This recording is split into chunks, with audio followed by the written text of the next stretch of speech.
Hello everyone, welcome back to the channel. आज की video में हम हिस्ट्री का chapter number 10 colonialism and the countryside chapter को डिस्कस करेंगे, जिसमें आज का टॉपिक है द सैंथल्स पायनियर सेटलर्स। आज की वीडियो में हम सैंथल्स की लाइफ के बारे में जानेंगे कि उनकी लाइफ कैसी थी और ब्रिटिशर्स के आने के बाद उनकी लाइफ में क्या इम्पैक्ट पड़ा। पिछले वीडियो में हमने पहाड़ियाज की स्टोरी को कवर किया था, जिसमें आपने देखा था कि कैसे पहाड़ियाज अपनी लाइफ को एंजॉय कर रहे थे, लेकिन ब्रिटिशर्स के आने के बाद उनकी लाइफ डिजास्टर के अंदर बदल गई थी, उनकी लाइफ रूइन हो गई थी। तो आपने पूरे रीजंस जान लिए कि क्या हो गया था ऐसा। कि एक बार रिकॉल करते हैं पुराना, कि ब्रिटिशर्स ने एक्सटर्मिनेशन पॉलिसी अडॉप्ट कर ली थी और उनको प्लो एग्रीकल्चर फॉलो करने के लिए प्रेशराइज कर रहे थे, लेकिन वो एग्रीकल्चर को फॉलो करते थे और शिफ्टिंग कल्टीवेशन को फॉलो करते थे। तो ब्रिटिशर्स के इतने प्रेशर के बाद और पॉलिसीज को देखते हुए पहाड़ियाज को शिफ्ट होना पड़ा। जो राजमहल हिल्स थे उसके अंदर डीप में जाना पड़ा, उनको टॉप में जाना पड़ा मीन्स। और जो वो जगह वो छोड़ के गए, वहां पर आए सैंथल्स। तो आज की वीडियो में हम सैंथल्स की लाइफ के बारे में जानेंगे। स्टार्ट करते हैं। The Santhals pioneer settlers. अब स्टार्टिंग में थोड़ा बैकग्राउंड जानेंगे सैंथल्स के बारे में। At the end of the 1810 Buchanan crossed Ganjuria Pahar and reached village. अब जो 1810 के अंदर जो बुचानन था, उसने गंजूरिया पहाड़ को क्रॉस किया। अब गंजूरिया पहाड़ कहाँ है? एक लोकेशन का नाम है, एक जगह का नाम है, जो कि जो राजमहल हिल्स के जो रेंजेस है उसके अंदर ही एक प्लेस है गंजूरिया पहाड़, जिसको क्रॉस करते हुए वो एक विलेज के अंदर पहुंचा। और वो विलेज कौन सा था? वो विलेज था सैंथल्स का। Then it was an old village. अब ये एक ओल्ड विलेज था, but the land had recently cleared for cultivation. बहुत ही पुराना विलेज था, लेकिन अभी अभी ताजा ताजा उस लैंड को क्लियर कर दिया था for the cultivation. He wrote. अब जो बुचानन है वो वहां पर नोटिस करता है, उसका सर्वे करता है लैंड का, और वो क्या बोलता है? गंजूरिया, जो पहाड़ का नई नेम है, जो हिल्स है, Ganjuria is just sufficiently cultivated to show what a glorious country this might be made. Means जो बुचानन है वो तारीफ करते हुए बोलते हैं कि जो ये गंजूरिया हिल्स है, जो गंजूरिया पहाड़ है, वो अभी सिर्फ सफिशिएंटली कल्टीवेटेड हो रहे हैं, मतलब लिमिटेड ही कल्टीवेट हो रहे हैं, लेकिन उसको और कल्टीवेट करेंगे तो एक ग्लोरियस कंट्री बन सकता है। ये ग्लोरियस कंट्री, कंट्री बेसिकली देश नहीं, मतलब एक ग्लोरियस एरिया बन सकता है ब्रिटिशर्स के लिए। कौन सा? गंजूरिया वाला। अब इसमें क्या क्या ऐसे एडवांटेजेस थे इस लैंड पर? Soil was rocky, soil rocky थी, मतलब पथरीली सॉइल थी, बट अनकॉमनली फाइन, लेकिन फाइन थी, ठीक ठाक थी कल्टीवेशन के लिए। And Buchanan seen tobacco and mustard. और वहां पर बुचानन ने क्या देखा? टोबैको एंड मस्टर्ड, जो कि उगती हुई देखा बुचानन ने। अब बात करते हैं दिस सैंथल्स केम इनटू। अब बात करते हैं सैंथल्स कब आए बंगाल के अंदर, उनको कौन लेकर आया सैंथल्स को? जब पहले पहाड़ियाज ने अपनी जगह छोड़ के चले गए, तो उस जगह पर सैंथल्स को कौन लेकर आया, देखते हैं। The Santhals came into Bengal in 1780s। तो जो सैंथल्स थे वो बंगाल में कब आए? 1780s के टाइम पीरियड पर आए। अब इनको कौन लेकर आया? हायर्ड बाय जमींदार। जमींदार इनको हायर करके लेकर आए थे, इनको बुलाकर लेकर आए थे।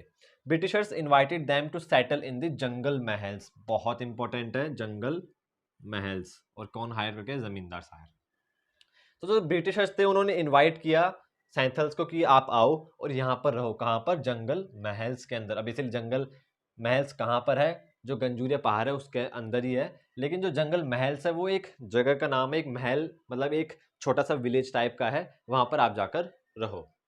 अ लार्ज एरिया ऑफ लैंड। अब बता रहे हैं a large area of land was given to Santhals in 1832। अब एक बहुत ही बड़ा एरिया सैंथल्स को दिया गया। कौन दिया? ब्रिटिशर्स ने दिया इन 1832, नोन एज दामिनी को। बहुत इंपॉर्टेंट नेम है दामिनी को।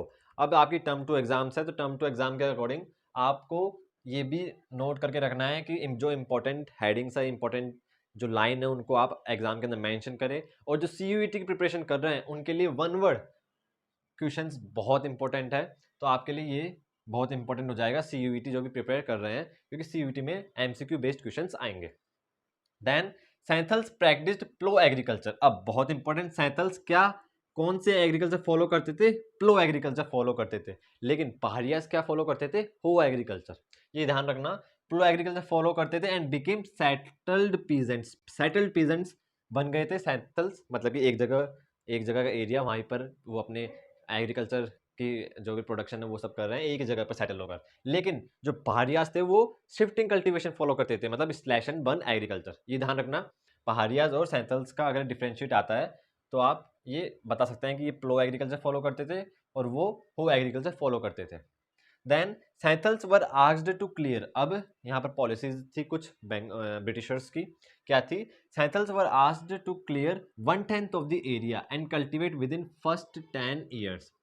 सो ब्रिटिशर्स ने क्या कहा कि आप दामिनी को जगह पर रहो, वहां पर आपको 1/10 एरिया क्लियर करना है with in a first 10 years, मतलब फर्स्ट जो 10 ईयर्स आएंगे उसके अंदर आपको उस एरिया को 1/10 एरिया को क्लियर भी करना है, साथ में 1/10 एरिया को कल्टीवेट भी करना है। ये कुछ पॉलिसी थी ब्रिटिशर्स की। टेरिटरी वॉज सर्वे, अब जो एरिया सैंथल्स को दिया है ब्रिटिशर्स ने तो कुछ सर्वे करके दिया होगा, कुछ मैपिंग करके ही दी होगी, and enclosed with boundary pillars, और जो एरिया दिया था उसके चारों तरफ बाउंड्री पिलर्स लगा दिए थे जिससे कि पता लग सके कि ये एरिया सैंथल्स को दिया है।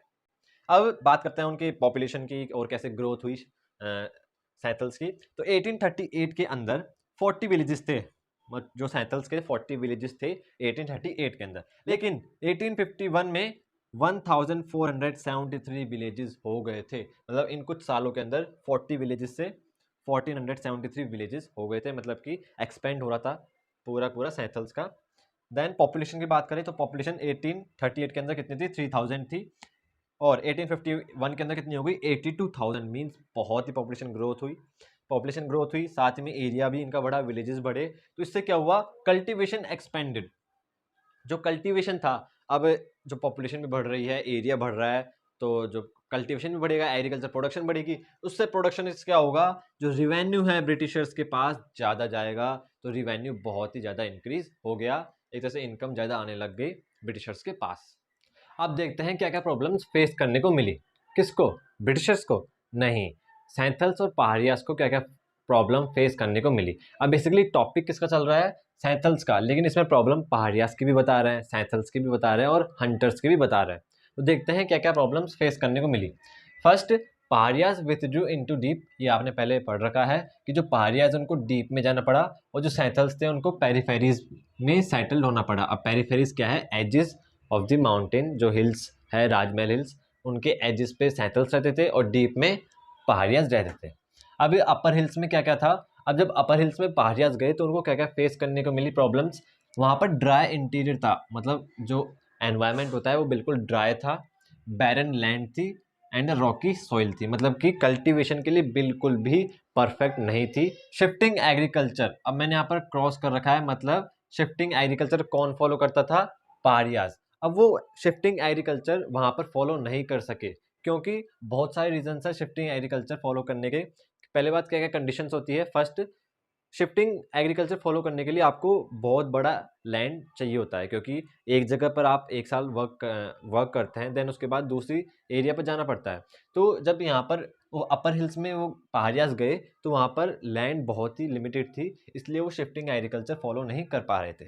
साथ ही में शिफ्टिंग एग्रीकल्चर के लिए फर्टिलिटी बहुत ज़रूरी है, फर्टाइल लैंड बहुत ज़रूरी है, लेकिन अपर हिल्स में तो फर्टाइल लैंड थी ही नहीं, इसलिए वो शिफ्टिंग एग्रीकल्चर फॉलो नहीं कर पा रहे थे।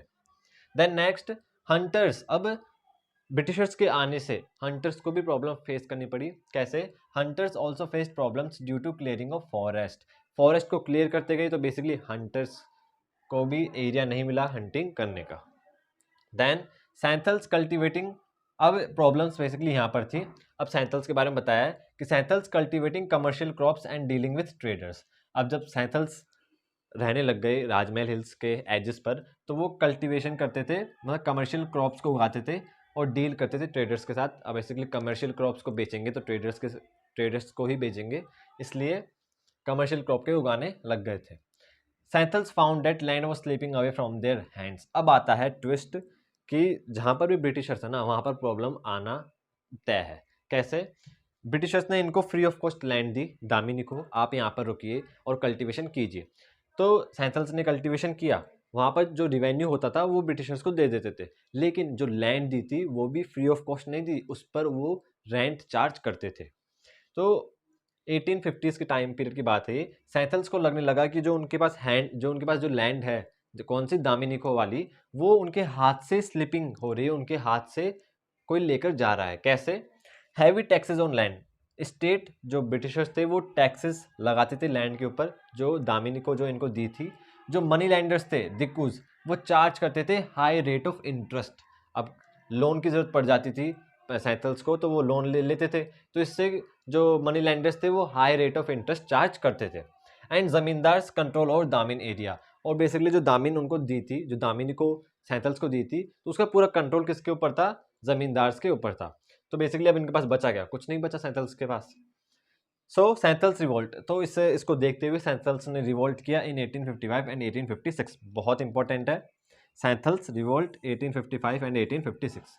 अब इस सैंथल्स रिवोल्ट से हुआ क्या? Santhal Pargana was created. Again बहुत इंपॉर्टेंट वर्ड है सैंथल परगाना, मतलब एक फिर से एक लैंड, एक एरिया इनको दिया गया। कार्विंग आउट 5500 स्क्वायर माइल्स, मतलब एक इतना एरिया 5500 स्क्वायर माइल्स का एरिया इनको दिया गया फ्रॉम भागलपुर एंड भीरभम डिस्ट्रिक्ट। ये डिस्ट्रिक्ट है बंगाल के अंदर। इन डिस्ट्रिक्ट्स के अंदर से इतना एरिया 5500 स्क्वायर माइल्स का एरिया किसको दिया गया? सैंथल्स को दिया गया, जिसे नाम क्या दिया? सैंथल परगाना नेम दिया गया। अब बेसिकली क्या था, इनको नई लैंड देने का रीज़न ये था कि इस पर ना ही तो टैक्सेस थे, जो स्टेट हैवी टैक्सेस जो रेंट चार्ज करता था लैंड के ऊपर, वो भी नहीं था। साथ ही में ब्रिटिशर्स ने ऐसा सोचा कि जो ये एंग्री हो रहे हैं सैंथल्स इतने ज़्यादा, तो अगर इनको नई लैंड दे देते हैं, साथ ही में कुछ न्यू पॉलिसीज़ दे देते हैं, तो वो शांत हो जाएंगे, जो इनका जो गुस्सा है वो शांत हो जाएगा। इसलिए इनको नई लैंड दी गई जिसका नेम था सैंथल परगाना। सो यहाँ पर अपना टॉपिक कंप्लीट होता है, the Santhals pioneer settlers. I hope आपको वीडियो अच्छी लगी हो। वीडियो कैसी लगी कमेंट सेक्शन में ज़रूर बताना, और अगर आपने पिछली वीडियो नहीं देखी है, लिंक डिस्क्रिप्शन बॉक्स में गिवन है, वहाँ पर जाकर ज़रूर देखना। और जो भी चैनल पर न्यू है तो यार प्लीज़ चैनल को सब्सक्राइब कर लीजिए, ऐसी अमेजिंग वीडियोज़ आपको मिलती रहेगी। Stay tuned.